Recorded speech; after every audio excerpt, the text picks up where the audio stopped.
Bonjour à tous, merci d'être là. Donc, je me présente, Leonardo Cossia, donc je suis en charge de la practice VMware au sein de Metanext dans la BU Cloud. Et donc aujourd'hui, j'ai 30 minutes pour vous expliquer les solutions hybrides de chez VMware. Donc ça va être un peu sport, je le sais, mais on va essayer de faire ça bien et court. Alors, un petit agenda. Alors rapidement, histoire de se présenter quand même, présenter un peu la société, savoir ce que nous on fait. Donc là, c'est un peu la partie marketing, donc je n'ai pas le choix. Mais c'est pas grave, on va faire très vite. Et après, ce qui va rentrer dans les choses les plus intéressantes, c'est vraiment toute la partie cas d'usage, des utilisations de la solution VMware Cloud, on quelque chose. Donc je vais vous expliquer un peu tout ça. Et après, faire un focus sur deux solutions.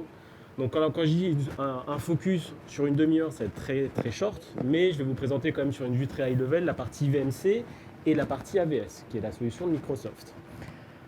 Après, je vous ai mis une petite surprise au milieu, après l'hybridité, parce que j'ai pas tout mis, sinon c'est pas drôle, hein. Il faut que j'ai un peu de surprise. Et si on a le temps, en fonction aussi de ma rapidité, des petites questions. Voilà, c'est un peu le programme de la journée. Alors très rapidement, Metanext, qui on est? Donc on est une société parisienne avec un site sur Paris et Lyon. On est à peu près 160 consultants experts. On existe depuis maintenant 19 ans. L'année prochaine, ça sera nos 20 ans. Donc on est plus que majeur maintenant, donc ça c'est génial. Et on fait à peu près 20 millions de chiffres d'affaires annuels. Donc ça c'est les petits chiffres. Et donc nous, notre travail, c'est d'accompagner nos clients sur la partie Think, Build et Run autour du cloud, parce qu'on est très focus sur la partie infrastructure. Donc quand on dit infrastructure, ce n'est pas uniquement que la partie on-premise, mais c'est aussi la partie cloud public. Je ne vais pas rentrer dans le détail, il y a pas mal de choses qu'on fait. On fait de l'accompagnement sur des RFP, tout ce qui est phase de design, audit, bref. Toutes les stacks traditionnelles d'une société de services comme la nôtre. Comment on est composé en interne? Donc nous, sur la BU Cloud, comme vous pouvez le voir, on est à peu près 90 experts. On forme énormément nos collaborateurs parce qu'on met à peu près 6% de notre masse salariale sur la formation et la certification. Donc c'est vraiment important pour nous comme sujet. Et on est certifié aussi bien sur la partie VMware, donc on a à peu près plus d'une vingtaine de consultants certifiés. La même chose sur la partie CK, donc sur toute la partie Kubernetes. Et pour terminer, les clouds publics. Donc quand on dit cloud public, c'est la partie Azure, AWS et GCP. La BU Cloud est coupée en 3 fonctions. Une puce orientée open source, donc le monde du container, la partie automation, CI/CD et tout ce qui va avec. La partie VMware, c'est la mienne, c'est celle que je manage, avec 20 consultants. Et la partie cloud public, on est beaucoup plus large. Donc là, on couvre tous les hyperscalers. Sans oublier forcément le réseau et la sécu, on ne fait pas d'infra sans réseau ni de sécu, donc ça fait partie des choses qu'on fait. Et donc grâce à tout ça, ça nous permet de couvrir en fait toute la partie hybride cloud et multi-cloud. Voilà, une petite présentation très rapide et un petit coup de pub aussi parce que c'est sympa. L'équipe VMware, donc moi je suis là, c'était VMware 2020, c'était avant le Covid, 2019 même, pardon. Et au niveau des Master Service Competencies, une des rares sociétés à en avoir 6. Donc on est très content, très fiers de mon équipe. Et aussi bien partenaire sur la partie Microsoft et AWS. Voilà, je crois que j'ai mis tous les logos, ne pas oublier le VMUG France parce que merci le VMUG de m'accueillir. Allez, c'est parti. On va rentrer un peu plus dans le vif du détail. Alors, avant de parler des cas d'usage, on va rentrer un peu dans ce qu'on appelle les challenges du cloud. Donc, le premier, c'est la consistance opérationnelle. Donc, quand on dit consistance opérationnelle, c'est quoi? C'est de se dire, demain, si je vais migrer des machines on-premise de type VMware vers un hyperscaler, est-ce que mes outils vont être compatibles? En général, la réponse n'est pas si simple que ça. Donc c'est vrai que par rapport à cette consistance opérationnelle, là, va se poser une autre question qui est autour des renouveaux des compétences et des outils. Forcément, on change d'éditeur, on change de monde, donc on doit apprendre et se certifier sur des nouvelles solutions. Après, je ne vais pas vous l'apprendre. Aujourd'hui, le marché de l'IT est super tendu d'un point de vue compétences. Donc, avoir un gars qui est très fort VMware et qui parle Azure, AWS et GCP, ça commence à devenir très rare. C'est même plus un mouton à 5 ou à 15 pattes, c'est un mouton à 100 pattes. Voilà, pour le dire, c'est très simple. Autre point comme challenge, c'est tout ce qui est la difficulté de contrôler et de sécuriser tous ces environnements-là. Forcément, on change de paradigme, on change d'infrastructure, donc c'est d'autres réflexes, c'est d'autres solutions. Donc il faut bien l'avoir en tête de comment je vais sécuriser toute cette partie-là. Un point aussi qu'on oublie mais qu'on doit parler aussi, c'est toute cette idée de multi-cloud autour de la réversibilité. Forcément, on nous demande de dire ok, je vais avoir une solution qui est réversible, donc comment je peux sortir de là? Et aussi une solution qu'on appelle vendor locking. Mais en fait, en poussant un peu le raisonnement, c'est même plus du vendor locking, on va appeler ça du cloud locking. C'est-à-dire que si je suis locké chez AWS en natif, ça va être compliqué d'y sortir. Donc c'est sûr que si je mets une stack VMware un peu partout, je vais comprendre un peu cette logique d'hybridité. Dernier point, la compatibilité des applications cloud native. C'est vrai que de plus en plus de nos clients nous demandent comment on va transformer nos applications pour qu'elles soient cloud native, ready sur ces nouveaux hyperscalers. Donc la solution par rapport à ça, c'est VMware qui l'a un peu apporté. Donc faisons un peu d'histoire, le SDDC, le Software Defined Data Center, c'est ce qu'a inventé VMware il y a maintenant une bonne dizaine d'années sur comment construire un data center virtuel. Aujourd'hui, cette promesse est réalisée et comment ils ont fait?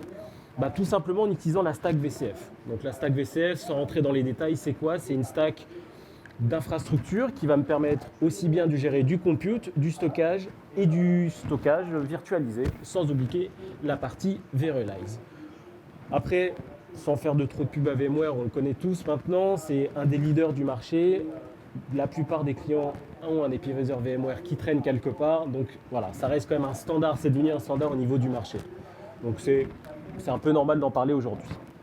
Bon, maintenant, une fois qu'on s'est dit ça, les CSP, donc les hyperscalers, eux, qu'est-ce qu'ils proposent par rapport à cette solution-là? Donc, au final, on va voir que Google propose une solution, donc GCVE. Donc, l'idée, c'est de mettre quoi? Une plateforme VMware sur du matériel Google, hébergé chez Google. La même chose chez Oracle, la même chose chez Alibaba, la même chose chez VMC et la même chose chez AVS et Azure. Donc, forcément, aujourd'hui, on va juste focaliser sur les deux derniers, parce que je n'aurai pas le temps de tout traiter. Et de toute façon, la logique est à peu près la même. Donc si on rentre un peu dans le détail des cas d'usage des solutions de cloud hybride, donc là vraiment très très général de toute façon, premier cas d'usage qu'on peut voir, c'est l'évacuation d'un data center. L'idée c'est quoi? C'est comment je peux évacuer mon data center parce que peut-être mon contrat est terminé, je ne suis plus aux normes, etc. Donc comment je peux évacuer et sortir toutes ces machines virtuelles vers un CSP. Autre cas d'usage, c'est l'extension d'un data center, comment je peux absorber un pic d'activité ou même me dire j'ai une nouvelle filiale qui s'ouvre, donc forcément je dois avoir un nouveau data center qui va s'ouvrir quelque part. Pareil, DR as a service, c'est tendance en ce moment, malheureusement à cause des ransomware, de dire comment je peux avoir un disaster recovery as a service dans la partie cloud publique facilement. Donc là aussi c'est un des cas d'usage. Autre cas d'usage, la partie end-user computing, ça on l'a vu avec le Covid, avec le télétravail, un peu le boom de la VDI. Comment déployer rapidement de la VDI si on-premise, je n'ai pas les infrastructures qui sont taillées pour. Le multi-cloud, forcément. Si on a une stack VMware qui est identique partout, je peux mettre un petit bout sur AVS, un petit bout sur AWS et un autre petit bout sur un autre cloud public. Donc je suis vraiment dans cette notion de la partie multi-cloud. Et dernier point, c'est la partie Cloud Native Apps. Là, c'est pareil. Je commence à transformer mes applications, donc je vais aller sur la partie Cloud Native Apps. Un petit focus sur VMC, très rapidement. Donc VMC, c'est quoi? Si je fais un overview, donc c'est une solution qui a été co-développée avec VMware et AWS. Donc ça fait maintenant depuis 2017-2018 que ça a été annoncé, ce partenariat, pour justement créer et répondre à cette problématique-là, de dire comment je fais de l'hybridité avec une solution VMware sur des infrastructures AWS. Ce qu'il faut retenir, c'est que quand on déploie une solution VMC, au final, on va retrouver quoi? Un vCenter, des ESX, du vSAN et du NSX. Donc globalement, on n'est pas perdu, même si c'est une nouvelle solution, on n'est pas perdu. Pour l'avoir testé plusieurs fois, on retrouve ces réflexes. Alors oui, c'est sûr, on n'a pas les mêmes droits d'administrateur élevés qu'on peut avoir sur la partie on-premise, mais on n'est clairement pas perdu, parce que c'est toujours la même chose. Intéressant, c'est la disponibilité géographique. On se base sur les infrastructures AWS, du coup, on bénéficie de leur empreinte géographique qui est mondialement connue et qui permet de couvrir tous les besoins. Autre avantage aussi, c'est cette partie d'avoir un guichet unique. C'est-à-dire que si j'ai un problème avec le support, mon guichet unique, c'est VMware. C'est eux que je vais contacter. Et en fait, ce qui est assez intéressant sur une console VMC, c'est que j'ai accès à un chat et je peux chatter avec des gens. C'est des vrais gens, c'est même pas des bots qui me répondent, qui justement vont m'aiguiller, m'aider sur une documentation ou, au mieux, ouvrir un ticket. Et ça va rentrer dans le process traditionnel d'ouverture de ticket VMware. Donc voilà, pour une présentation très rapide. Maintenant, si je rentre un peu dans le détail, au final, qu'est-ce qu'on va voir? On va voir notre infrastructure traditionnelle sur la partie on-premise. Et au final, c'est quoi? C'est juste un vCenter et des ESX. Je n'ai pas besoin d'avoir du NSX, je n'ai pas besoin d'avoir du vSAN. J'ai juste besoin d'un vCenter et forcément du compute, donc un hyperviseur. Et en face, de la côté VMC, donc je vais retrouver toute mon infrastructure SDDC, donc la fameuse SDDC, qui va avoir un lien direct avec les services natifs AWS. Donc ça me permet de mettre un pied très facilement et très rapidement dans du cloud public, tout en ne pas transformant complètement toutes mes machines virtuelles. Donc on est sur quelque chose qui est assez intéressant, et bien évidemment on se base sur les solutions d'AWS pour les data centers. Donc sur cette partie-là, très intéressante, et surtout vCenter côté VMC, vCenter côté on-premise, je peux les linker, je peux avoir une console d'accès unique et du coup je ne suis pas perdu. Ça c'est quand même des choses qui sont très intéressantes. Ne pas oublier que ça reste OK hébergé chez AWS, mais c'est une solution dédiée pour le client. C'est-à-dire que ce sont entre guillemets vos serveurs parce que ça reste de la location, mais c'est pas mutualisé, c'est vraiment du dédié pour toute cette partie-là. Alors, qui gère quoi? Ça, c'est une question aussi qui est importante. Alors, AWS va gérer tout ce qui est couche physique, couche basse, le data center, le réseau et tout ce qui va avec. VMware va être en charge du cycle de vie de toute la couche logicielle. Donc ça, pour le coup, c'est un travail en moins pour les admins système. Perso, je suis très content que ce soit VMware qui le fasse. Pour en avoir chié à mettre à jour des infrastructures VMware, c'est bien que quelqu'un d'autre le fasse. Et du coup, ça permet de quoi? Se focaliser sur les machines virtuelles. Du coup, en fait, les clients vont juste entre guillemets se focaliser là-dessus parce qu'il ne faut pas oublier que les machines virtuelles ça se met à jour, ça se backup et ça se monitore. Donc déjà juste ça c'est beaucoup de boulot, mais c'est client de le gérer. Donc du coup nous les couches basses on s'en fout, on ne le gère plus. En termes d'infrastructure, donc deux types d'infrastructures que AWS va proposer. Donc le premier plus traditionnel, le cluster traditionnel VMware sur une AZ avec des SLA de 99,9. Donc là les SLA en fait sont calqués sur la partie AWS. Donc VMware utilise ces SLA là pour justement fournir ce niveau de service là. Si on veut augmenter en fait nos SLA, on peut passer sur une solution de type stretch. Donc on va avoir un serveur, enfin un cluster qui va être stretché dans deux AZ, donc dans plusieurs data centers au sein d'une même région géographique. Et là on va rajouter un petit 9 au niveau des SLA. Donc ça permet d'avoir quelque chose d'un peu plus résilient par rapport à des infrastructures et à des applications qui nécessitent d'avoir cette résilience-là. En termes de matériel, alors on est sur du cloud public, on est limité en termes de choix de matériel, mais on reste sur des belles machines. Je vous ai mis là, juste là, c'est très petit, mais c'est juste pour avoir quelques idées. Donc on est sur quelque chose de full flash, c'est quelque chose de relativement performant au niveau vSAN. Et c'est ce que vont attendre nos clients, d'avoir quelque chose de performant et justement pour ce renouveau d'infrastructure. Un peu sport quand même, hein. Je ne sais pas pour vous, mais pour moi c'était sport. Maintenant on va changer, on va passer sur AVS. On fait AWS, on va taper sur Microsoft maintenant, c'est quand même sympa de faire les deux. Donc Microsoft, VMware. Donc pour la petite histoire, pourquoi Microsoft s'est décidé de faire une solution comme ça? Si je regarde dans l'histoire de la partie de l'hybridité, il y avait une solution qui s'appelait Cloud Simple. Enfin, c'est une société qui s'appelait Cloud Simple qui proposait justement ce type de modèle-là. Et en fait, ils étaient précurseurs à proposer du Google et de l'Azure avec du VMware. Mais Google s'est dit, tiens, c'est sympa cette société, et si je la rachetais? Et c'est ce qui s'est passé. Donc ils ont racheté cette société et du coup Microsoft s'est retrouvé un peu en arrière et du coup ils ont dû développer rapidement cette solution-là. Donc elle a à peu près moins de 2 ans, mais ils rattrapent leur retard sur la partie VMC. Pour travailler avec régulièrement, on voit vraiment ce retard se réduire de fur et à mesure. Alors, à la différence de la partie VMC, là c'est une solution qui a été construite par Microsoft, qui est opérée par Microsoft et validée par VMware. Alors, qu'on dit par valider, c'est l'utilisation de ce qu'on appelle les VVD, donc les Validated VMware Design, ou la partie Cloud Verified, donc un badge qui permet de dire que les infrastructures respectent les bonnes pratiques VMware. Donc là, c'est pareil, hein. On reste très high level, mais globalement, je vais retrouver mon infrastructure VMware on-premise avec un vCenter et un ESX traditionnel. Et en face, je vais retrouver la même chose, les mêmes composants VMware, vCenter, NSX, HX pour la migration, vSAN, etc. Et avec un lien facilité pour justement consommer des services publics chez Azure et justement commencer à construire ces solutions hybrides et ces architectures complètement hybrides. Donc ouais, au final, si je fais un calque avec VMC, on retrouve à peu près la même logique et c'est la même idée. C'est pour ça que c'est très intéressant comme solution là-dessus. Si je refais le focus que qui gère quoi, comme tout à l'heure, là c'est un peu plus différent parce qu'au final Microsoft, eux, vont gérer aussi bien la partie logicielle que la partie matérielle et c'est eux le guichet unique pour le coup. Donc si j'ai un problème, j'ouvre un ticket chez Microsoft depuis le portail Azure et à partir de là, si problème, si escalade, le support Microsoft va se mettre en relation avec le support VMware. Bon, ça peut arriver, pour l'instant, je n'ai pas de connaissances à ce niveau-là. Et du coup, le client, il fait quoi? Il gère ses VM. Encore une fois, c'est beaucoup de taf, mais il gère ses VM, tout ce qui est en bas, c'est plus son problème, il ne gère plus. En termes d'architecture, alors là, c'est un peu plus différent, parce que là, juste pour l'instant, on est juste sur un seul cluster qui n'est pas étendu. C'est une fonctionnalité qui est annoncée pour l'année prochaine, donc elle ne devrait pas tarder, donc ça va permettre de rattraper aussi ce pseudo-retard par rapport à VMC, justement pour proposer du stretch cluster. On parle d'un service cloud, donc c'est bien de regarder un peu les modèles de souscription. Donc forcément, du on-demand sur 1 an et sur 3 ans, plus je m'engage, plus j'ai des réductions importantes. Ce qui paraît logique, mais c'est toujours intéressant. Je ne vous ai pas mis les pourcentages parce qu'entre VMC et AWS, ça diffère, ça a un certain nombre de pourcentages, mais l'idée est là. Allez, l'hybridation. On continue. Alors comment je migre là-dedans? trois méthodes, très simples. Enfin, très simples. Soit je fais des migrations à froid, globalement, je prends ma VM, je la déplace sur la partie multi-cloud. Bon, ok, très bien.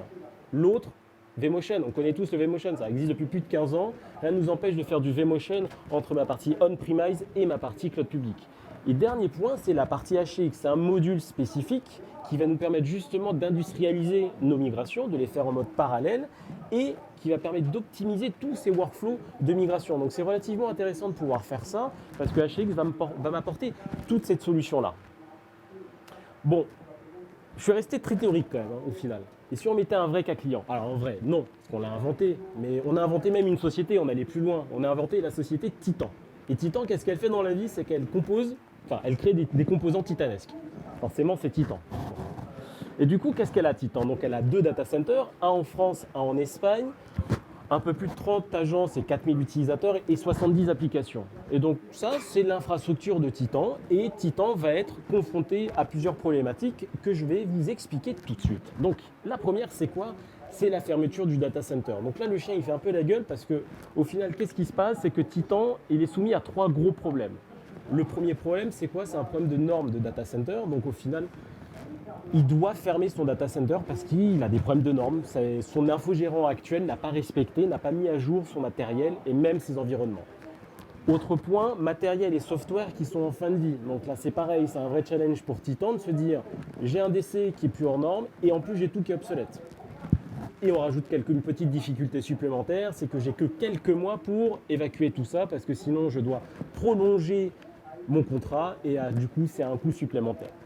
Donc, quelles sont les solutions envisagées? Donc, la première, ça serait héberger dans un nouveau data center. Oui, complètement. Je peux créer un nouveau data center, le connecter, etc.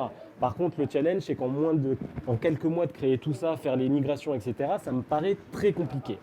L'autre solution envisageable, c'est de se dire pourquoi pas de tout migrer dans le cloud public, en natif. Mais oui, pourquoi pas, c'est une excellente idée. Par contre, si mes applications sont beaucoup trop vieilles, les transformer en cloud native, en quelques mois, ça me paraît très challengeant, voire très compliqué. Et toutes ne le seront pas compatibles. Du coup, on pourrait proposer une solution un peu hybride, soit du VMC, soit de la VS. Et pourquoi? Parce qu'au final, on n'a pas besoin de faire de transformation applicative. On bouge la VM telle quelle, donc on ne la touche pas. On a une consistance opérationnelle qui est conservée. Donc mes outils que j'utilise on-prem vont être compatibles sur la partie cloud public, sur la partie backup, la partie monitoring par exemple. Et j'ai pas de CAPEX, parce qu'au final, là, je passe en mode complètement OPEX. Du coup, c'est juste de la souscription. Et en plus, j'ai du matériel up-to-date. Donc c'est vrai que ça peut être un cas d'usage et une solution pour la société Titan. Deuxième cas d'usage, là c'est Titan toujours qui se dit tiens, extension de capacité, j'ai besoin d'agrandir ma société. Donc comment je peux avoir plus de capacité pour justement gérer des pics d'activité? Ça c'est la première problématique. La deuxième problématique, c'est qu'il y a un impact principal sur la partie end-user computing. Donc quand je dis ça, c'est plus la partie VDI. Et dernier point, c'est comment je peux couvrir plus de zones géographiques par rapport à mon data center actuel. Donc là, c'est pareil, 3 solutions envisageables. Donc acheter du matériel, oui, c'est vrai, je peux acheter du matos supplémentaire pour absorber un pic d'activité, mais c'est un peu dommage d'acheter du matériel juste pour un pic d'activité qui peut arriver peut-être 2 fois par an. Ça fait un peu cher, je trouve, le pic d'activité. On pourrait se dire, je peux éteindre les machines virtuelles. Oui, ça peut être vrai, mais dans la vraie vie, éteindre des machines virtuelles, ça me paraît très compliqué, surtout qu'on va dire, ouh là là, touche pas cette machine virtuelle, c'est la machine la plus critique de la société. Et on sait à personne à qui elle appartient. Une chose qui arrive, c'est toujours vrai. Autre sujet, sous l'ouverture d'un autre data center, oui, on est en extension de capacité, donc on pourrait ouvrir un autre data center, clairement. Mais si je suis dans un autre pays, est-ce que j'ai une équipe IT locale qui sera prête à gérer ça? Ça aussi, ça peut être un challenge, donc c'est compliqué. Du coup, autre solution, forcément VMC ou AVS va pouvoir répondre à cette problématique parce que je vais pouvoir déployer et déplacer des nouveaux workloads et mes anciens workloads, je vais pouvoir le mettre là. La présence géographique, je vous l'ai montré tout à l'heure aussi bien sur la partie AWS que sur la partie Microsoft, ont une belle empreinte géographique, donc je vais être capable de faire ça. Et tout ce qui est création de nouveaux workloads dans la même console, c'est cette consistance opérationnelle, désolé je me répète, mais elle est importante, elle revient toujours ici.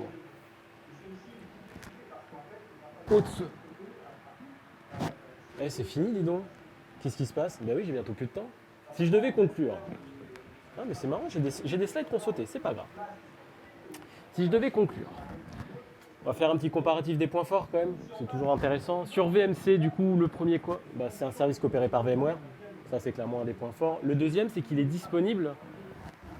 Il est disponible à partir de DOS.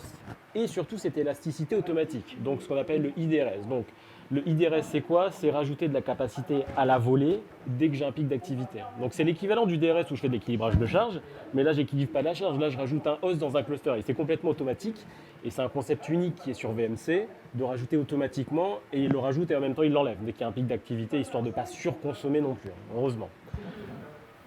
L'autre, c'est l'intégration avec les services AWS natifs. Forcément, on a un pied dans la partie AWS, donc tant qu'à faire, pourquoi ne pas consommer des services natifs? Pourquoi pas de se dire, j'ai une application web, je vais peut-être utiliser un service natif sur AWS ou même sur une base de données avec du RDS par exemple, ou du S3 pour du stockage. On pourrait imaginer faire des petites choses comme ça.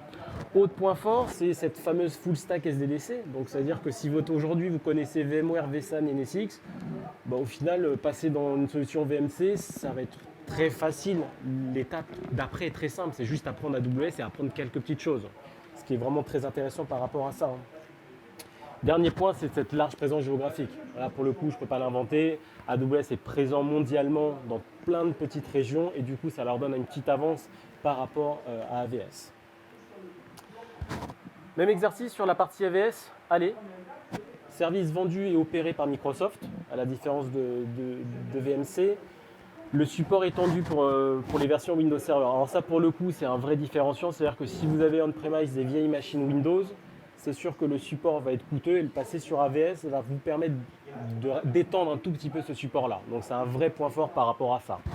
Pareil, sur les licences, si vous êtes full Microsoft sur vos licences, ce qu'on appelle l'Azure Hybrid Benefit, c'est-à-dire qu'on va payer moins cher ces licences parce qu'on les a déjà on-premise. Là où sur VMC, ça va être un peu plus complexe et plus délicat. Sur la partie natif, pareil, on est en Azure, donc on peut consommer de l'Azure natif. Donc là, c'est pareil, c'est des services natifs. Je commence à créer des infrastructures complètement hybrides. La full stack SDDC. Et pour terminer, bien évidemment, la partie NSXT, donc la partie virtue de stockage qui est un peu plus ouverte par rapport à VMC, même si en ce moment, VMC a un peu changé son fusil d'épaule et donne aussi cet accès à cette console-là. Pour terminer, je vous ai mis quelques QR codes, n'hésitez pas à les flasher, mais là je vois que personne ne les flash donc ça ne vous intéresse pas, ce n'est pas grave. Je vous ai mis 3 QR codes différents, ça vous propose des offres qu'on propose nous, aussi bien sur la partie VMC que sur la partie AVS. Et celui-là, mon petit préféré, c'est la comparaison de toutes les solutions cloud publiques sur VMware. C'est le seul qui existe pour l'instant en français, donc on a répertorié absolument toutes les solutions, VMC, AVS, même Oracle, on a comparé Oracle. On a comparé vraiment tous les hyperscalers et on a même rajouté récemment la partie OVH Cloud. Donc ça vous permettra d'avoir en fait toutes ces parties-là et d'avoir un premier benchmark au niveau du marché. C'est bien, vous prenez des photos, ça me fait plaisir. Est-ce que vous avez des questions? Je ne sais pas si combien de temps il me reste. Je crois que je suis pas mal là. Ouais, il me reste. Pas de questions? Bon, écoutez, merci à tous. Ça m'a fait plaisir de parler devant vous et on se retrouve là-haut si vous voulez échanger avec moi.